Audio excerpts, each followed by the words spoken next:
Hi everyone, welcome to my another mini blog. তো আজকে সকাল সকাল কিছু টেস্ট ছিল, তো সেগুলোই করতে বেরিয়েছিলাম। আর বাড়ি ফেরার পথে খেয়েছিলাম একটা ডাবের জল, আর ভর্তি ডাবের জল আর শ্বাস খেয়ে তো পেট প্রায় ভরেই গেছিলো, আর অনেকটা বেলাও হয়ে গেছিলো, তো সেমন কিছু আনিনি। ডালের পকোড়াগুলো এনে দুজন মিলে খাওয়ার পরে সমস্ত কাজ সেরে স্নান পুজো করে গেছিলাম একটা আত্মীয়র বাড়িতে, যেখানে আমাদের নিমন্ত্রণ ছিল সত্যনারায়ণ পুজোর।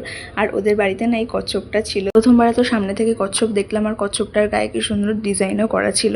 তো ঠাকুরের ফল প্রসাদ খেয়ে এখানে বসে পড়েছিলাম খিচুড়ি ভোগ খেতে। খিচুড়ি ভোগের সাথে ছিল আলুর দম, পটলের তরকারি, যেটা আমি নিইনি, আর তারপরে ছিল চাটনি আর পায়েস। ঘরে ফেরার পথে এই কুয়োটা পড়ে, এই কুয়োতেও কিন্তু অনেকগুলো কচ্ছপ থাকে। আর এই গরমের মধ্যে বাড়ি ফেরার সময় এনেছিলাম একটা মাজা, দেন লম্বা একটা ঘুম দেওয়ার পরে আমার বর দেখলাম এখানে এনেছিল গুরুদুয়ারের প্রসাদ। আর কিছু চটপটি খেতে ইচ্ছা করছিল, সন্ধেবেলাতে ওকে বলেছিলাম দই ফুচকা আনতে।